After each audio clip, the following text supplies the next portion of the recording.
बंदौ गुरुपद कंज कृपा सिंधु नर रूप हरि महामोह तम पुन जास वचन रवि कर निकर। भारतवासियों को मेरा हार्दिक नमन।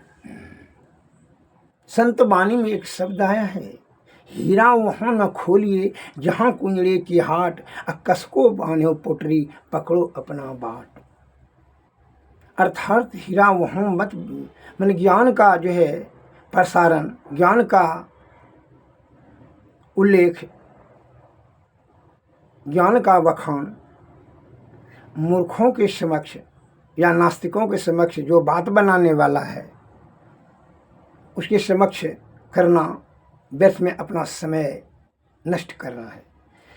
मैं देशवासियों के उपकार हेतु निस्वार्थ भाव से वह अनमोल रूपी ज्ञान जो हीरे से भी बहुत कीमती है, ये स्वास्थ्य रूपी हीरा को सुरक्षित सुव्यवस्थित रखने के लिए जो ज्ञान है वह मैं प्रत्येक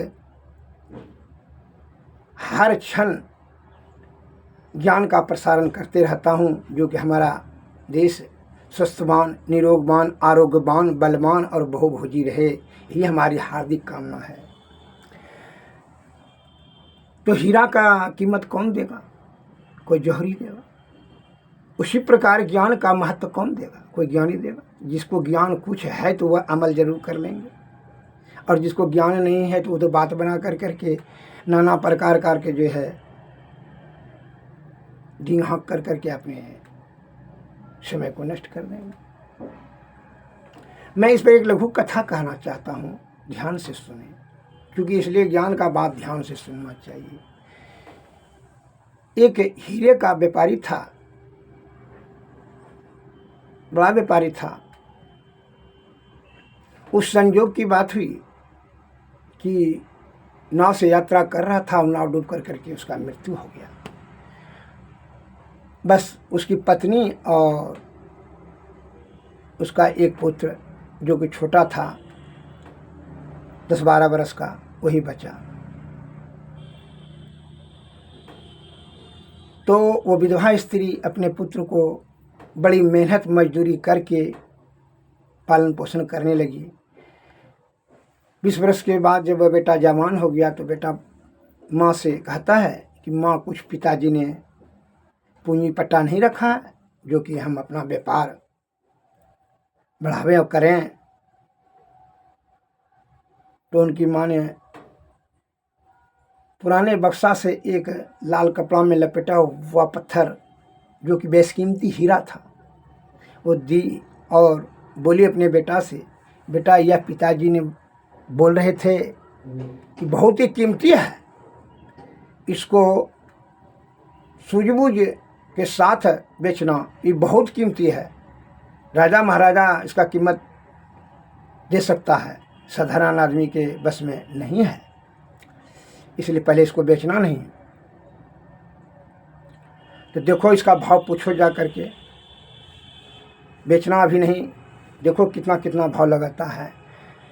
तो वह पत्थर लेकर करके वह बाजार गया जहाँ सब्जी उब्जी बेच रहा था। सब्जी बेचने वाले से पूछता है कि यह पत्थर लेगा जी? उसने कहा कि बहुत चमकता है, 2 किलो बैगन ले लो, 1 किलो आलू ले लो। कहा बेचना नहीं है, इससे और बेसी नहीं, क्योंकि नहीं, इससे बेसी नहीं। किराना दुकानदार के पास गया, बोला 5 किलो चावल ले लो, दाल ले लो 1 किलो, यही देंगे और क्या, चमक रहा है, बढ़िया, हमारा बच्चा खेलेगा। कहा बेचना नहीं, इससे बेसी निकलना है। तो एक सुनार के पास गया, उसने कहा 1000 रुपया देंगे जो इसको काट काट कर करके ऊँठी बनाएंगे तो बेचेंगे, बहुत चमकता है। कहा इससे बेसी निकलना है। फिर जो है जौहरी के पास गया, जो साधारण जौहरी था। उसने जौहरी को जा कर के दिखाया तो जौहरी जो है वो तो चित्त उनका संदिग्ध रहा, वो तो पहचान उतना नहीं था, सक्षम योग्य नहीं था। उसने कहा ठीक है, इसको हम 10,000 रुपया दे सकते हैं, लगता तो है कि हीरे के समान चमकता है, मुश्किल से इसका 10,000 रुपया हम देंगे। ऐसा कहा करके का बेचना नहीं है जौहरी महाराज, इसका कीमत पूछना था, इसका बेसिक कीमत नहीं, क्योंकि ना 10,000 से बेसी। वो जो है जो एक्सपर्ट जौहरी था राज्य में, उनके पास ये लगा, वो पत्थर लेकर गया, उनको जैसे दिखाया तो आश्चर्यचकित रह गए। कह रहे इसका कीमत तो हम पूरा संपत्ति, पूरे जीवन भर का संपत्ति दे दें, पूरा राजा ने राज दे देगा तो पर भी इसका कीमत कम में रह जाएगा। इस तुम्हारे पास कैसे आया? कहनूर हीरा है। कहा हमारे पिताजी जो हीरा का बिजनेस करते थे, क्योंकि हाँ फला फला का बेटा है, वो हमारे साथे में बिजनेस करता था, उसी के पास तो कहनूर हीरा था, लेकिन वो नाव में डूब करके मर गया था, क्योंकि जी मैं उसी का पुत्र हूँ।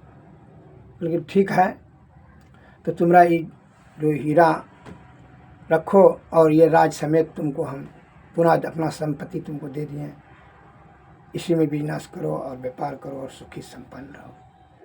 वो अपना पुत्री के साथ भी शादी ब्याह करा दिया और वह सुखी संपन्न जीवन यापन करने लगा।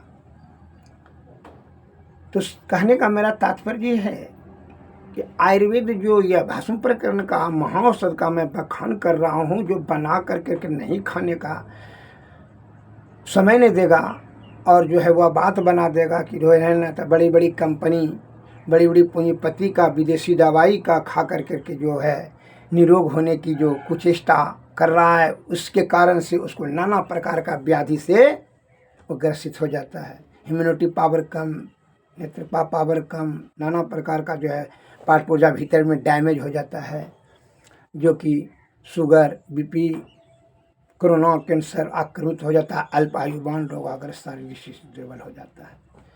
अतः मैं यह ज्ञान प्रसारण पर ये जो इसलिए जोर दे रहा हूँ कि आपके प्राचीन बुद्धिजीवी आदि विद्वान वैद्यगणों के मस्तिष्क में यह परमार्थ का भाव आया, उन्होंने यह शब्द को संग्रहित कर करके संकलित किया, जो कि यह शास्त्र बना और उसी के शास्त्र के मतानुसार मैं रख कर करके आपके समक्ष भैंसा जतनावली आपको मैं सुनाया। कंबाइनेशन यह आप संग्रहित कर करके दवाएं ला करके बना करके अपने से शुद्ध करके सेवन कीजिए, अत्यंत प्रभावशाली परिणाम होगा।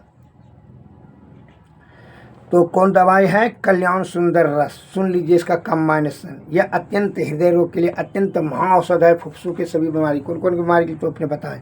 कल्याण सुंदर रस, इसका कंबाइनेशन क्या है? सुन लिया जाए। रस, सिंदूर, अबरक भस्म, चांदी भस्म, तांबा भस्म, सोना और हिंगुल, इन सब को समान भाग लेकर के खरल में रखें।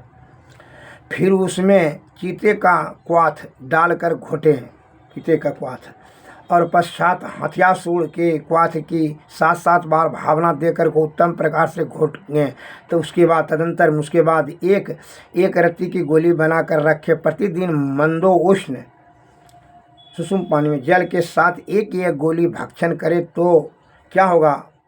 उरह मन तोय, उरस तोय, हृदय रोग, वक्षस्थल पेट और हृदय, वक्ष, छाती की बात, उरोक्त स्राव तथा फुफ्फुस संबंधी अनेक प्रकार के रोगों को यह नष्ट कर देता है। यह अत्यंत प्रभावशाली महाऔषध है। इसमें किसी प्रकार का कोई टीका टिप्पणी न करें। इसको औषधि को ला करके उसको सेवन करें और लाभ प्राप्त करें। यही हमारी हार्दिक इच्छा है, कामना है। मैं आपसे विनम्र निवेदन करता हूं कि इस पर जो है बात बना करके इस पर उंगली उठाने का दुस्साहस न करें, क्योंकि इसलिए कि यह प्राचीन महा बुद्धिमानों का संकलित किया गया, जो सतोगुण में सदाचार पालन करते थे, दीर्घ आयुवान थे। बड़ी कृपा करके उन्होंने यह आने वाला जनरेशन के लिए शास्त्र में सन्निहित किया और इसका हमको लाभ लेना है, न कि दूसरे के बहकावे में आकर इसका उपेक्षा करना है। जय भारत, जय हिंद, नमस्कार।